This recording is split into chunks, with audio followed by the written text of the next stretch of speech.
everyone, and welcome back to our podcast on anxiety. I am very excited to continue. This is session 5, and as always, please remember that I'm a quantum life consultant. I'm not a medically trained doctor. If you are displaying any worrying symptoms, please visit a doctor to assist you. This podcast is not for diagnosing or for treatment. Okay, let's get started. I'm very excited to quickly do the recap. Okay, so we said in session 1, 2, 3, and 4 that anxiety is a response to what? Your environment, stress, lifestyle, epigenetic markers. What does the response look like? Fight, flight, or freeze. And if you stayed in a prolonged time of fight, flight, and freeze, you will then have what we call the amygdala hijack, which in turn will turn into free-flowing anxiety. Okay, and we also looked, where does anxiety come from? It comes from the womb, babies, toddlers, children, and also in grown-ups. We looked at anxious spirals and how to help yourself out of an anxious spiral, as well as how do you remain calm before the anxiety comes. Okay, so we're going to look today, what is the job of the parent or the guardian in helping children? So many people ask me, but what can I do as a parent? So all of the above things that we said, talk them through it, find out what the triggers are, etc., etc. But then also your job as a parent is to help your child cope with distress, cope with the environment, cope with the lifestyle, by trying to give them a good lifestyle, a healthy lifestyle, trying to take out stress factors out of their environment, but obviously not to take them out of the environments. You cannot take a person out of every environment that will possibly cause them stress. So you need to, we spoke about small controlled exposures to triggers so that you can manage the anxiety, manage the problem. You cannot act on your child's behalf. As a grown-up, you cannot ask your parents to do everything for you. You cannot ask your parents to help you with this, to do that. My boss was really mean to me. Can you do something? Your parents can't do anything in those situations. So it's better to teach children how to cope, how to manage, than protecting them against everything. This does not mean that when someone is bullying your child, you do nothing. You first try and help your child to cope with the situation, to stand up for themselves, to say something, to maybe talk to a teacher or to an authority figure. And if that then doesn't work, then definitely go to the principal, sort this out. So it's not acting at all. It's just making sure that the things that you are doing will not make them dependent on you for their survival of stress situations. And then the last thing, if you have either you maybe don't have the time or you don't spend the bulk of the day with your child, and so you're unable to intervene as you would like to, or if the interventions that you've been doing is not helping and your child is struggling or you are struggling to do day-to-day activities, then is your moment and your time. Please seek professional help. Okay, so what we usually do with muscle testing when someone comes and says, listen, my child has anxiety, or I have anxiety, these are normally the things that we do and that we work with. So first of all, if the person identifies that it comes from the bloodline or from the family, then we will work in removing the epigenetic marker, work in removing the marker on the DNA that is causing the anxiety and the pattern of anxiety on the DNA. We will work with old traumas and old emotions that are connected to those traumas. It's very important that you must know that in order for you to be helped through muscle testing, you do not have to speak about your trauma. You do not have to relive your trauma. You don't have to discuss it at all.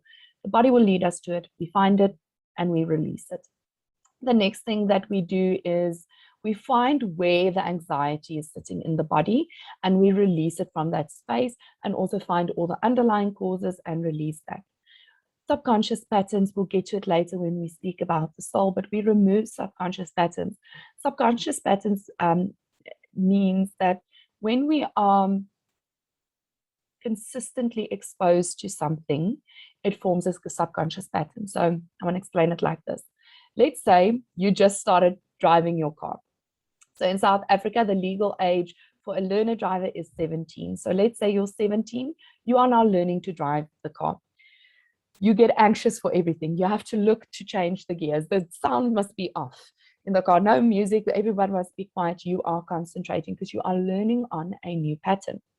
But the longer you drive and the older you get, you might drive from home to work and you stop at work. I know this has happened to me, and I'll think to myself, how did I get here?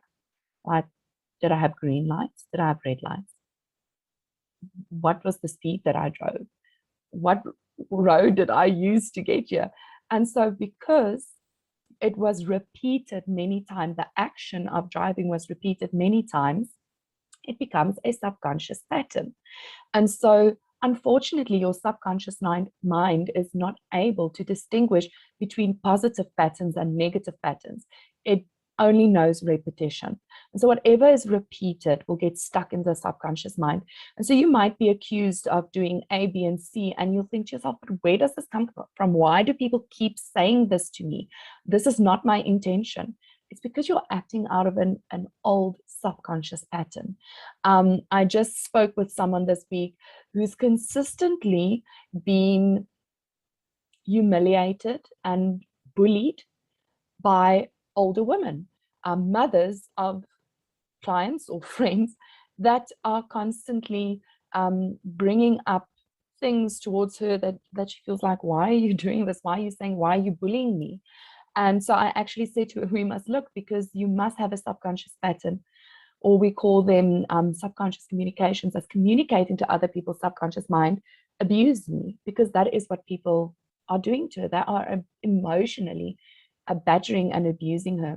And so this is something that we need to find and get rid of.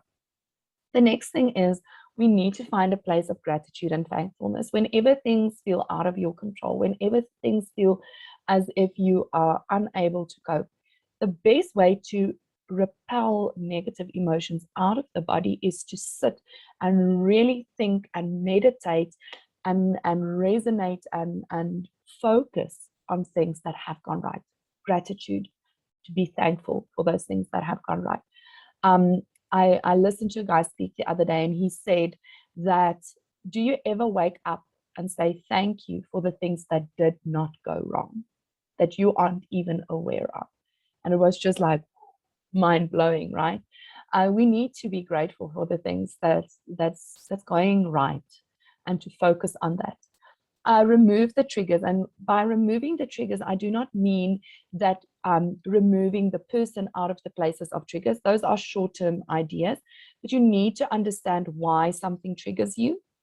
And then we need to deal with the trauma as to why this is triggering you, and remove it as a trigger trauma out of the body. The next thing is we'll help the body to recover from the unhealthy patterns. And I mean, with regards to the brain not being able to concentrate, the gut and the digestive system not working, helping the immune system to function well again. So we can work with the body with that, remove the trapped emotions that are sitting in those organs that are hindering those organs from fulfilling their function in the body. And obviously, one of the most important things is to help the amygdala to restore itself, so that the amygdala hijack does no longer take place. And then life coaching and counseling, if it's necessary. Many people are struggling to get out of those anxious patterns, and they might need some life coaching and counseling. Okay, so have you ever heard of the saying, you are what you eat? And are you going to ask me, Nathaniel, what are you going on about this eating? What does eating have to do with anxiety? I'm anxious. I'm not hungry. Okay, and so I want to focus on, for the person that believes in what you feed your body, what you feed your soul, what you feed your spirit is important. This is what you need to understand. There's this saying, Tannie Leonie Bester, she's been friends with us for so long, and she always says, what you focus on, you will grow. And so whatever your focus is for the body, that will grow. Your body is unable to see whether it's positive or negative. It just sees that this is what I'm focusing on, so it will grow that thing. So for your body, if you are growing unhealthy habits, focusing on unhealthy habits and how bad it's going, and you don't have time to make healthy food, you will just eat the junk food, then that is what your body will crave as well. And this can be applied to the body, the soul, and the spirit. Now, a lot of people ask, what's the difference between the spirit and the soul? The soul is your mind, your will, and your emotions. The spirit is a part of your being. Okay, all three of these things are part of your beings, but just so that you understand the difference between the two. Okay, so we're going to first of all look at feeding the body for anxiety. Okay, so I did a podcast with Frans Alpert that I think I mentioned it earlier on restoring the gut. And if you are living a life where you think, okay, we are consuming as a family a lot of carbs, a lot of processed food, a lot of takeaways, a lot of soft drinks, or cool drinks or fizzy drinks. We are consuming a lot of alcohol. We are consuming a lot of bread and sugar. Then you need to go listen to those two podcasts that's on Health 101. It's very important because 90% of your anxiety and your tiredness and your overwhelm can be fixed, not with eating less, but just eating correct. Okay, so it's not about eating less, it's about what you choose to put into your gut, and that your gut biomes, your microbiomes, and that live in the gut, and the microbiomes in the gut needs to be healthy in order for your mental health to be functioning well. And Franzal touches on it quickly. She speaks about how serotonin is reabsorbed in the gut. And so I don't know if you know that if your serotonin is low, you'll probably struggle with depression. And so we see there's a direct correlation between our mental health and our gut. The next thing is we did speak about this a bit earlier, what you eat, right? What to avoid, what not to avoid. Try and eat raw. Try and eat unprocessed. Try and eat preservative free. Try and eat GMO free. Try and eat colorants and flavorants free. Any breakfast cereals that has all of these lists of nutrients in it, those are added nutrients. They come out of a lab. They do not come out of the soil. So try and get things and eat things that come out of the ground. Okay, then sleep is very important. The amount of sleep that you put into your body will also affect what you want to eat. The more tired you are, the more times you want to eat. That's the one thing. The next thing is your body needs to recuperate, especially if you are in stressful situations. You need to give your body that time to sleep, to rest, to recuperate, so that it can carry on. And then try and limit your stress. Try and limit the pressure that you place upon yourself to be everything for everyone and to meet everyone's expectations. It's impossible to do that. Also, don't, Grant Luton always says that your expectations are preset disappointments. It's better to rather not expect that much. Work very hard, have passion, do your best. Don't try and get rid of the expectations. Okay, and so when we work in the body with muscle testing, where we will look at where in the body is the imbalances due to the anxiety. So we'll look for where is the trauma sitting in the body, because remember, the body keeps track, the body remembers. And so we need to work in the body. We need to get the trauma that's stuck in the body, the anxiety that's stuck in the body, out of the body. We can test and see what supplements or superfoods you might need that can help your body to recuperate, that can help you to deal with stress, that can help restore the gut. We can have a look at where in the body the trauma is stuck. We can fix the underlying causes in the body that is causing you to react out of your trauma, that's causing you to be in those patterns and those subconscious patterns of anxiety. And we can find the root of the stress or the trauma that's stuck in the body. The next thing that we look at is we look at what do we feed our souls, okay? Your mind, will, and your emotions. What thoughts are you allowing into your mind? Again, what you focus on, you will grow. And so if you wake up in the morning and the first thing you think is, oh, another day.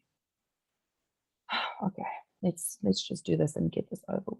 That's how you start your day. That's the mentality that you'll have for the rest of your day. And so the thoughts that you entertain, if you think, oh, this one said this, and I think that actually meant this and this and this and this and this, and you start thinking about those things, and then you get anxious because you realize there's going to be a fight, and all of these things are going through your head. What we entertain in our minds are very, very important. I recently watched an interview with Serena and Venus Williams. And their parents raised them to not have doubt, to not have fear. They don't entertain those thoughts. They don't entertain the idea that I'm not good enough, that I cannot do this, that I am overwhelmed. They keep, and they were raised. So it's not something that their parents realized, oh goodness me, we had a little bit of a mess up, we need to fix this. The kids were raised like that from day one, to have faith, to entertain positive thoughts. If you do not quit, don't, or if you have disappointment, to not blame yourself, to say, if I did my best, I will continue fighting, I'll continue giving my best, I just need to do my best, I cannot give up. And so if you actually listen to interviews with them, they are quite confident, they are quite assured of themselves, but it's rooted in a mindset that the family chose. It's not something that was enforced upon Serena and on Venus. They were trained as a family to think like this, and they're a tight-knit family that's supportive, and their mental health has been a concern since the day they were born. And they are highly successful people, not because of a quick fix, but because day in and day out, their mindsets were focused on the positive things, on the things they are doing well. And they just, and that gave in effect them a very strong will. They have a strong will. And so what are you willing yourself to be? Are you willing yourself to just survive? Because that's not a life. Are you willing yourself to be the best version of yourself? Are you willing yourself to blame your circumstances? Because that will not fix the problem. The only thing you can do is you can look in yourself and say, this is a bad pattern and I'm entertaining it. I need to change my will with regards to this thing. I actually had a client that was in the hospital who's, it was quite an elderly lady, and her husband had recently died. And when I tested her, she went into a coma. And when I tested her, the family asked, please will you test? I kept finding a no will to live, a no will to live, and a no will to live. And the family said, it's fine, we'll accept this, that my mother maybe does not want to live anymore because my dad's not here. And it wasn't long after that the mother did pass on. Now, these people were in their 80s. I mean, the family accepted it. But you see how strong her will was, that she just didn't have the will to live without her husband. And then the last thing is your emotions. A lot of the times what we feel is our experience, but it's not the truth. And so we need to be coached and trained into questioning our emotions, into questioning if this experience that I'm having, is this experience only based on my emotions, what I want to take from this, what my selfish view of the situation is, or is it the truth? And to focus your entire mind on what is the truth. If you go do something outside and you're scared that the lightning will strike you, you need to be realistic. Will it happen if there are no clouds? Probably not. So then your emotion and your fear is invalid. And so you need to be coached and trained into that. And so when we look into the soul with muscle testing, we usually work with the subconscious mind and subconscious patterns. Your will, your emotions, those things get stuck in the subconscious mind because we repeat it often. Okay, so we look at things that we call idea allergies or thought intolerances. Recently, I saw someone that said, listen, I'm really struggling financially. It's causing a lot of stress for me. Can you please help me out? We tested a little bit, and the first thing that the body saw, led us to was an idea allergy. And so we have charts for that. So I tested where more or less is the idea allergy. We found it, and it said that I do not trust money. I do not like spending money. I fear money. I fear being around money. I fear having a lot of money. And so we see her subconscious mind is actually the thing that's self-sabotaging her from reaching the financial freedom that she, in her conscious mind, is yearning for. Okay, subconscious communications. I mentioned this earlier with a friend or the client that the women keep attacking her. The women keep having problems with her, and she realizes, I have a woman problem, especially mothers. They gun for me in the workplace. Inner vows are things where we say, I will never do this again. I will never allow you to do this to me again. or where you say, I will always be financially stable. I will always this. And so if something happens that changes your inner vow that you made that's now stuck in your subconscious mind, your body will react. So let's say, for example, let's use an example where you are a teenager, you were in a relationship and it's broken off, and you say, I will never trust another man with my heart again. Now you get married, your husband seeks intimacy from you, your husband seeks to know your heart, and you seek to give him your heart, but you are unable to do it. The reason for that is your inner vow is stuck in your subconscious mind and is prohibiting you from freely sharing your heart. Memorials in the mind, subconscious memorials are things where they're usually linked to our traumas, and we revisit those traumas in our subconscious mind and we react out of those traumas. And then positive emotions that the soul needs, we also test for that. And something that I didn't put in here is heart wall sessions. Your trauma goes and it sits in a heart wall. If you're unsure about the heart wall, go to the session tab on the website and you'll see what a heart wall looks like, what we do in heart wall sessions. That is also part of the soul.